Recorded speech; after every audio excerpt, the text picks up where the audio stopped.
Welcome to Easy English with Daisy. Are you looking for an effective English learning method for yourself? And you want to improve your English level well in a short time? But no learning method can help you become good at English if you don't really try.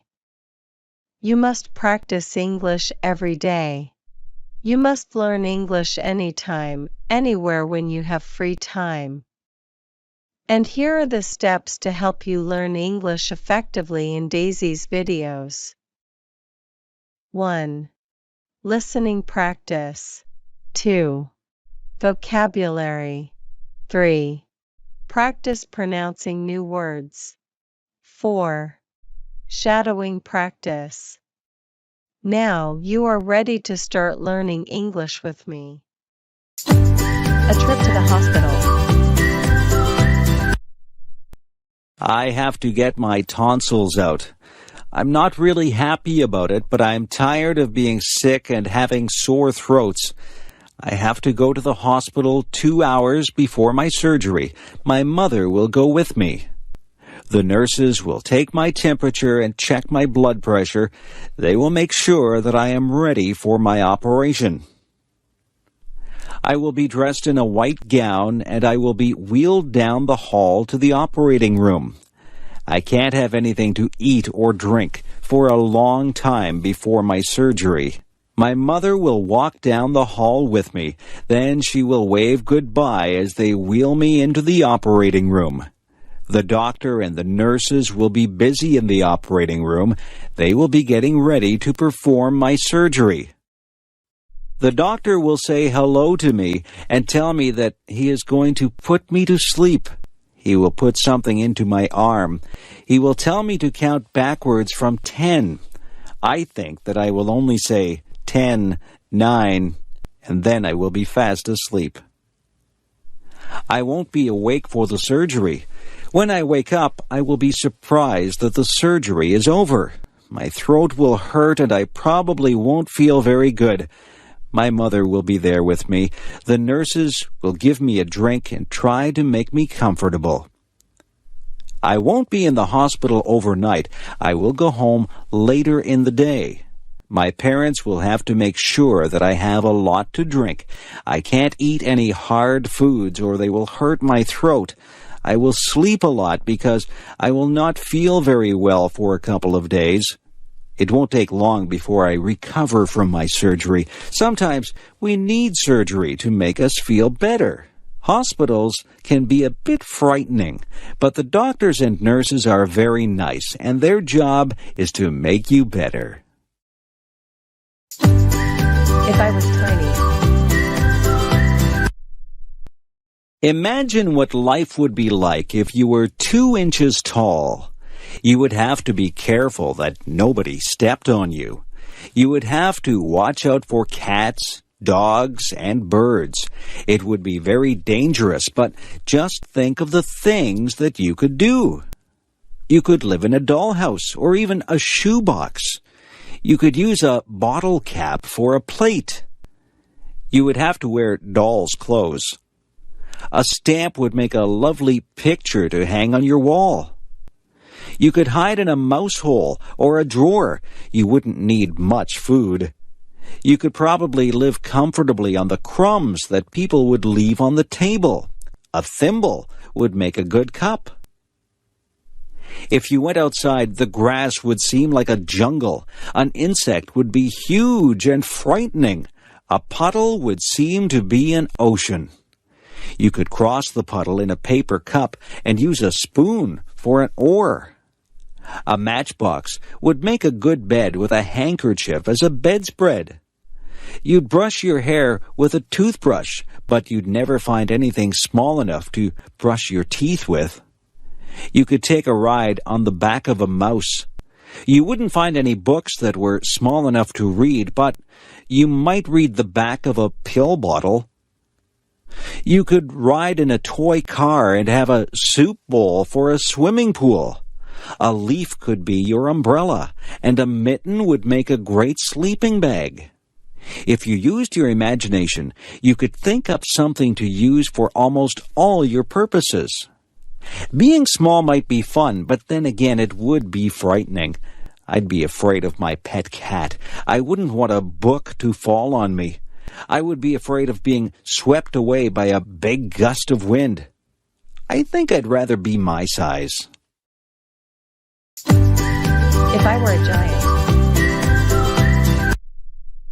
If I were a giant, I wouldn't be able to fit in my house. I'd have to live in a building that had a high ceiling, but I'd probably have a hard time getting through the door.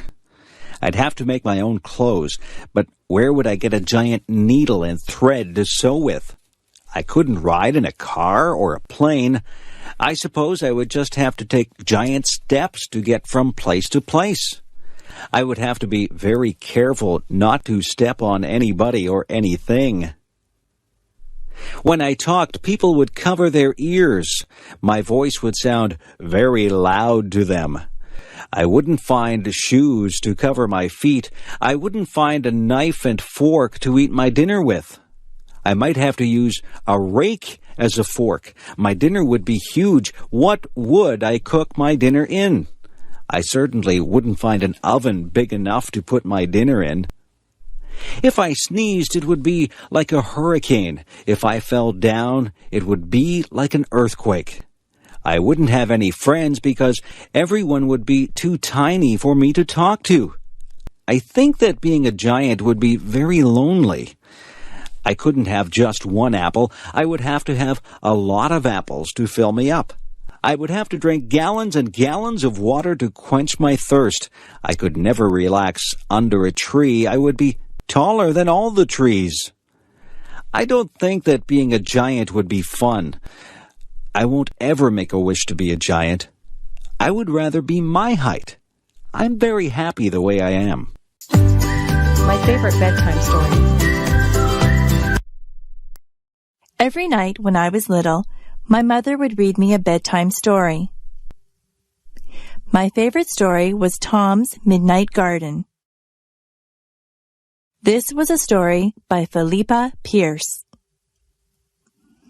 It was quite a long book, and it took quite a few nights for my mother to read the entire book to me. In Tom's Midnight Garden, Tom moves to the city to stay with his aunt and uncle. He is very bored at their apartment. They have no children, so Tom has nothing to do. One night, the clock strikes 13 times. Tom knows that this is impossible. A clock can only strike up to 12 times. He sneaks downstairs and goes outside. When he goes outside, there is a wonderful garden that wasn't there the day before. The next day, Tom goes outside and finds there is no garden. The garden only seems to appear at night. Every night, Tom slips out to this wonderful garden and meets some people in the garden. He meets a girl named Hattie. Hattie and Tom become very good friends in this garden. Some very strange things happen in this book. There are some coincidences that keep you guessing about what is really going on.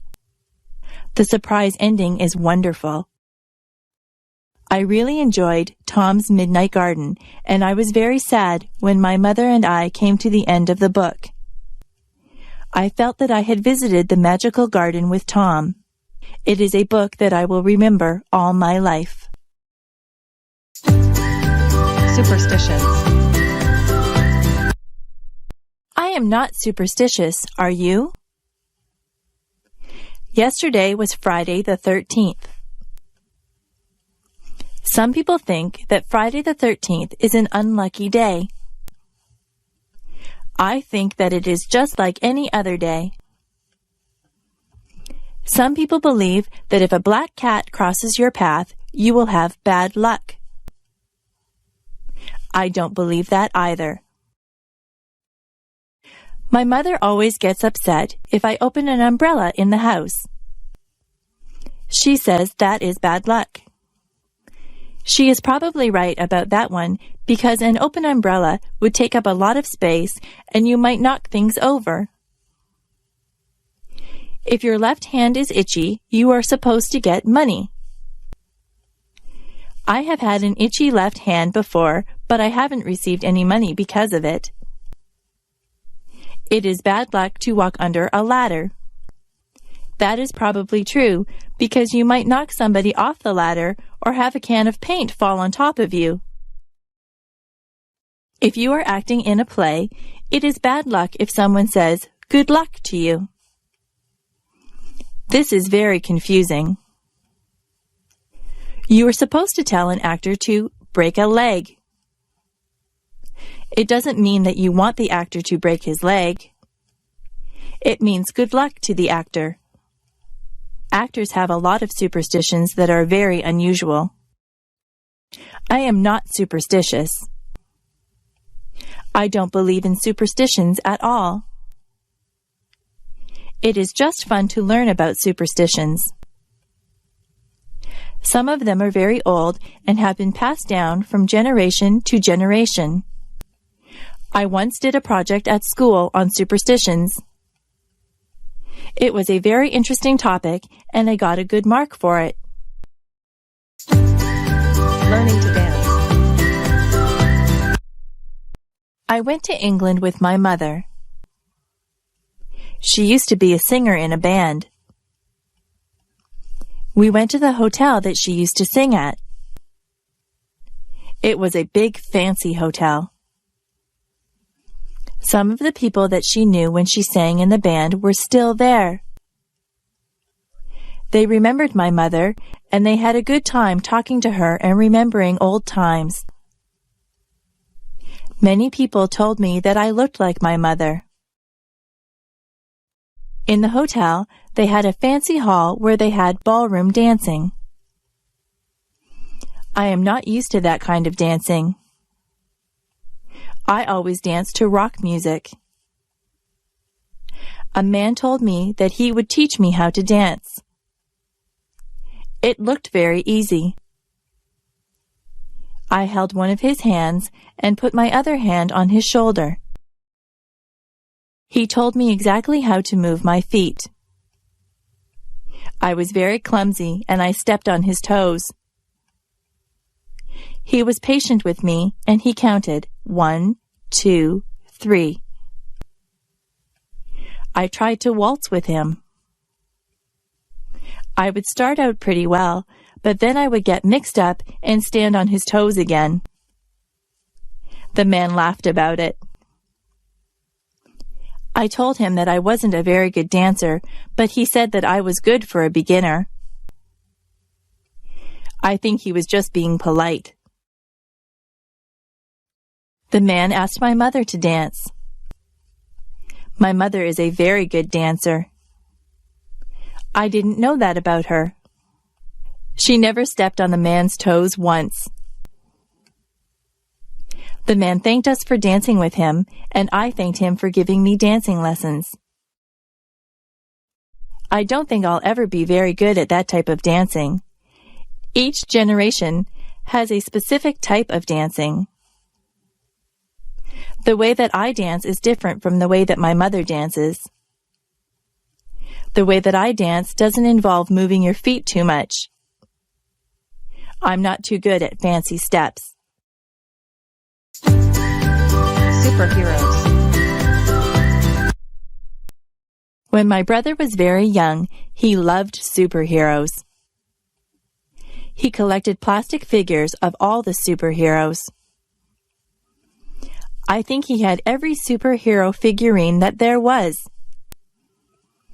He used to tie a towel over his shoulders and run through the backyard. He pretended that he was rescuing people. One time he stood on the roof. He really thought that he could fly with his superhero cape on. He would have hurt himself if he had jumped. My dad saw him and told him to get down. My dad explained to my brother that superheroes are not real. Real people cannot fly from rooftops. My brother was disappointed. He thought that the superheroes really existed. My dad explained that most superheroes were created as comic book characters.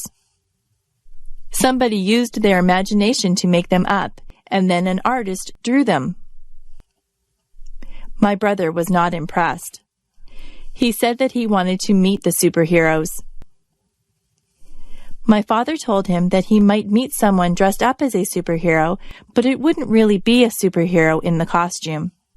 It is hard to explain to small children that the things that they see in comic books and on television aren't really real. My brother still pretends that he is a superhero. He doesn't jump from rooftops, but he runs around and makes noises like he is flying. I look at him and remember when I used to do things like that. I'm more mature than my brother.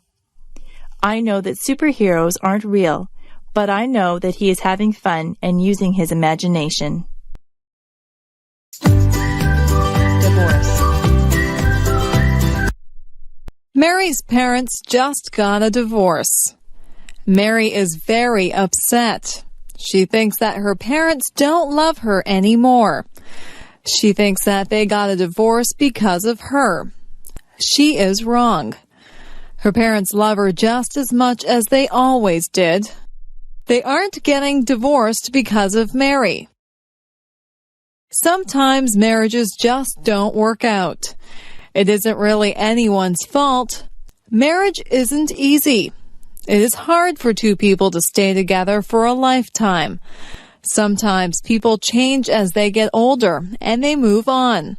Some people have perfectly good marriages and they stay together for their entire lives. Divorce doesn't happen because the parents don't love the children anymore. A lot of children feel that it is their fault, but it isn't their fault at all. Children neither cause the divorce nor can they prevent it. It is up to the parents. Divorce isn't the end of the world. Children can still see both parents and stay with them. Life goes on. Sometimes children can get new stepmothers or stepfathers. That can be a good thing.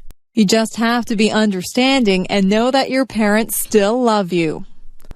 Life doesn't always go the way that we planned it, but it has its twists and turns. Life is an adventure. If your parents get a divorce, just be understanding. Know that they love you and that this is a hard time for them. It is a hard time for you too, but these things have a way of working themselves out in the end. If my fish could talk. I have a goldfish. He swims around in his bowl all day. He looks bored. I look inside the bowl and watch him. His mouth always moves. He looks like he is talking. I imagine what my goldfish would say if he really could talk. I think he would say, "Hey, I'm bored in this little bowl. Why don't you get me a bigger tank with more fish in it? I would like to have some friends to swim around with." I went out and bought a bigger tank for my goldfish. I put some plants at the bottom of the tank, and I got a miniature deep-sea diver to put at the bottom of the tank. I looked into the tank and imagined what my goldfish was saying. He seemed to be saying, "This is a nice tank. It's roomy in here and you decorated it well, but I still don't have any friends to swim with."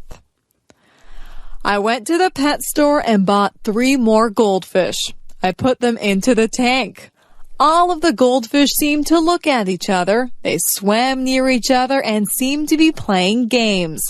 I knew which one was my goldfish because he has a black spot on his fin. I looked at him and imagined that he was talking again. He said, "This is great. I have a big new home and friends to swim with. These are nice goldfish that you brought home for me. Thank you. Goldfish can't really talk. I know that. I just like to pretend that my goldfish talks. He seems very happy now with his nice new home and his new friends. I don't think Goldfish can smile either, but it looks like my goldfish has a smile on his face. Weather. Sometimes I watch the weatherman on television. It is fascinating to watch him point to different areas of the country on the map. He tells us where the weather will be nice and where it will be bad. The weatherman is not always right. Weather reporting is not an exact science. Nothing is very exact when it comes to the weather. The weather department does a lot of research, but they can never be sure of exactly what will happen. Sometimes it looks like it will be clear, but the wind changes direction and clouds move in. The weatherman can warn people if there is a chance of a hurricane or tornado. The weatherman can also warn people of floods.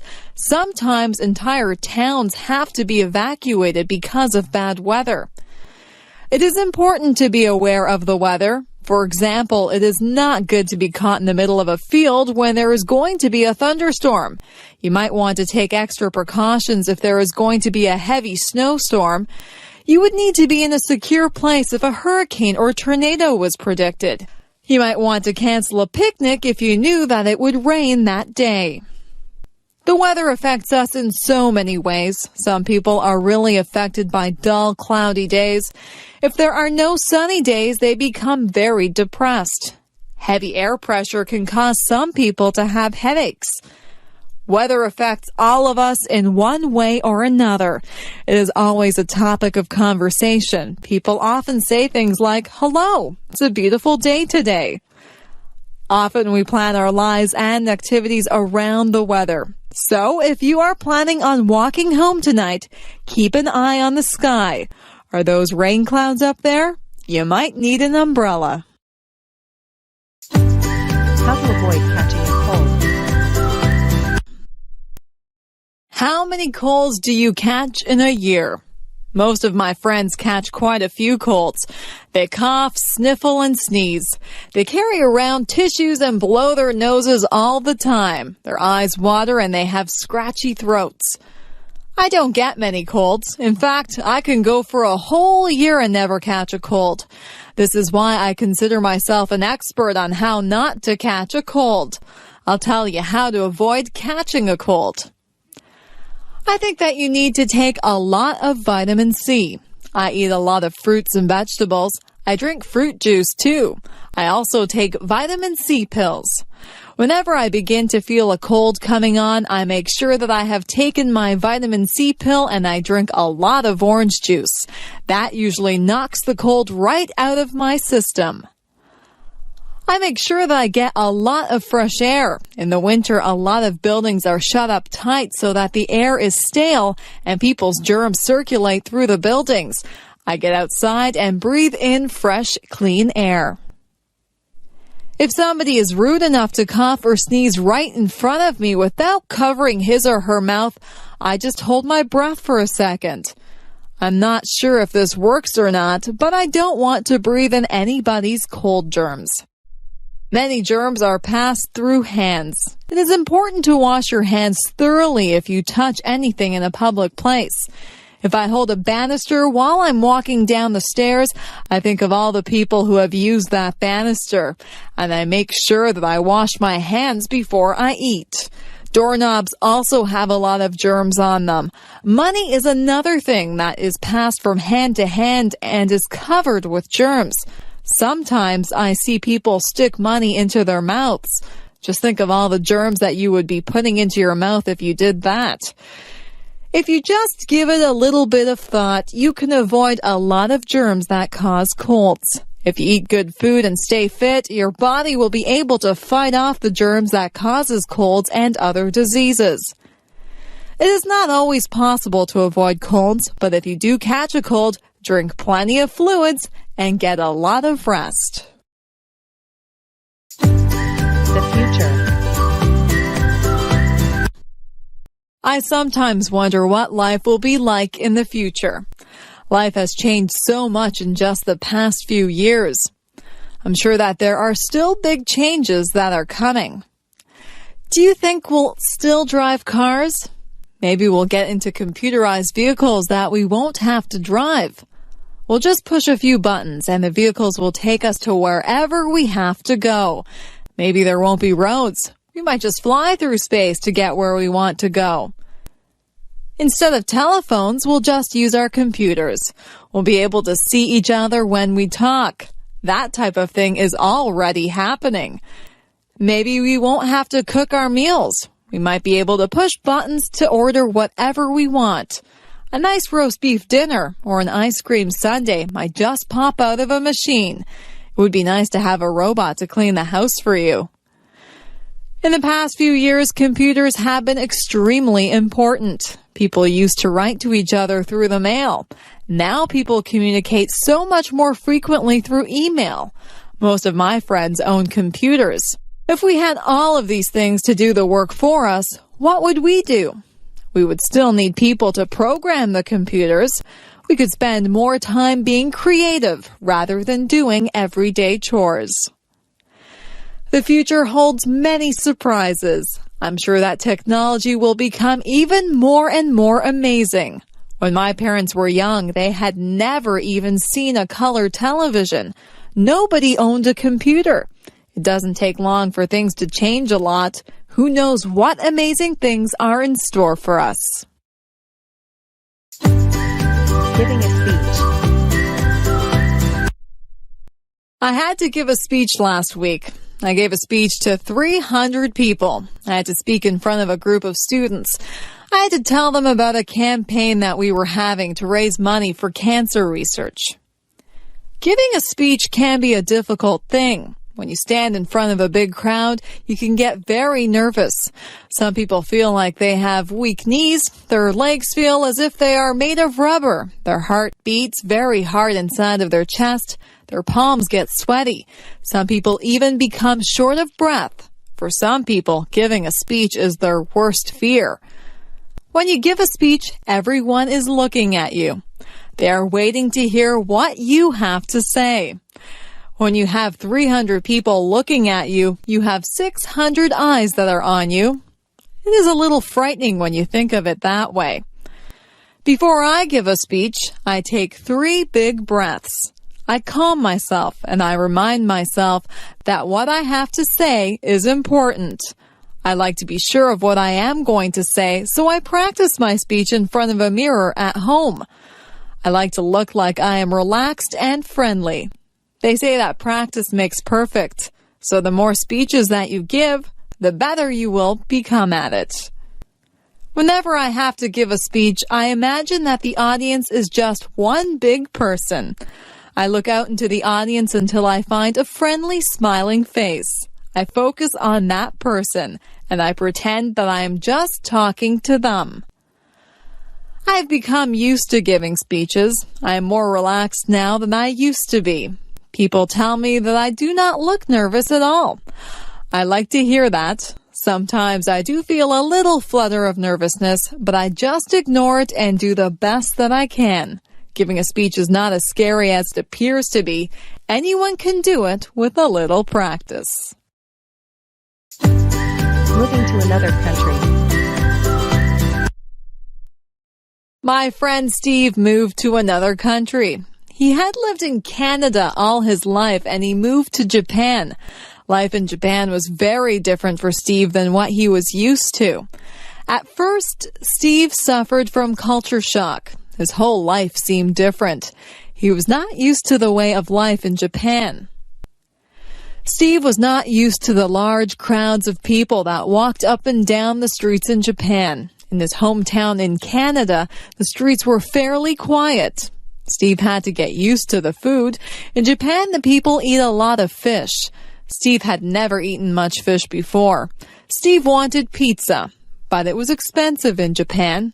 Steve said that he had to adjust his eating habits. The people in Japan have different customs than we do here in Canada. Steve didn't want to offend anyone, so he had to learn the customs. He had to learn about what Japanese people considered polite and rude. Sometimes in a foreign country you can do something to insult someone without even realizing that you are being rude. At first, Steve had trouble with the language. He said that the only way to really learn the language is to talk to people. Steve talked to a lot of people. He made a lot of mistakes, but people were patient with him, and they tried to help him with his Japanese. It wasn't long before Steve felt more comfortable in his new surroundings. You have to be willing to learn new customs and a new language if you move to another country.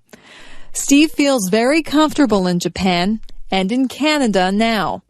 He is thinking about going to another country now. He thinks that he might like to try and live in Italy. I'm sure that he would get over his culture shock very fast if he moved there. Moving to a new country can be difficult, but if you are willing to learn, it can be a very rewarding experience. My doll. When I was an infant, I got a rag doll. It was a very plain little doll, and it wore a clown outfit and a clown's hat. I used to take that doll to bed with me every night. I couldn't go to bed without my doll. My mother used to pretend that the doll was talking to me. She would make the doll dance and sing songs. I would talk to the doll. My mother would answer for the doll, but I was a baby, and I thought that the doll was actually talking to me. That doll was my best friend. I took her everywhere. One time I took her to a store with me, and I left her on a shelf in the store. We were halfway home when I realized that I didn't have my doll with me. I was very upset. My mother and I rushed back to the store. My doll was still there. I was so relieved. I hugged my doll and I promised myself that I would never leave her anywhere again. I couldn't imagine life without that doll. Through the years, the doll became less important in my life. I had other things to do, but the doll still sat on my bed during the day, and I still took it to bed at night.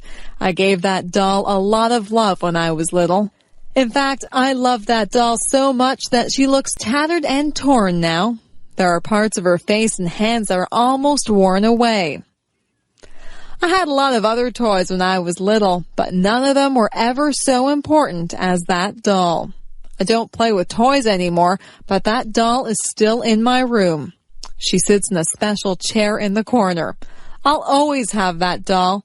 No matter how worn out she is, I'll always keep her and cherish her as part of my early childhood. I am curious. I am curious about many things. I would like to find the answers to a lot of questions that I have. What holds the stars up in the sky? Why does ice form on the top of the lake when it is cold? Is there life on other planets? Why do we not fall off the face of the earth? How do caterpillars turn into butterflies? All of these things are mysteries to me. There are so many questions that are unanswered. I think I should go to the library and get a book to find out why people grow old. What makes a television work? I also want to know where electricity comes from. Who is the strongest person in the world? Who is the smartest person in the world? Why do some people have blonde hair and some people have black hair? Why do people in different countries speak different languages? Why do people have to die? Why are no two snowflakes alike? What makes people fall in love? What makes the rivers run? Why does the sun rise every morning? How did the oceans form? Why did the dinosaurs vanish from the earth? I wonder if I'll ever find out the answers to all of my questions. I think I'll have to study hard and stay in school to find out everything that I want to know. Some questions never get answered. It is good to be curious. People who are curious about things are the ones who learn a lot, and some curious people go on to invent things and make important discoveries.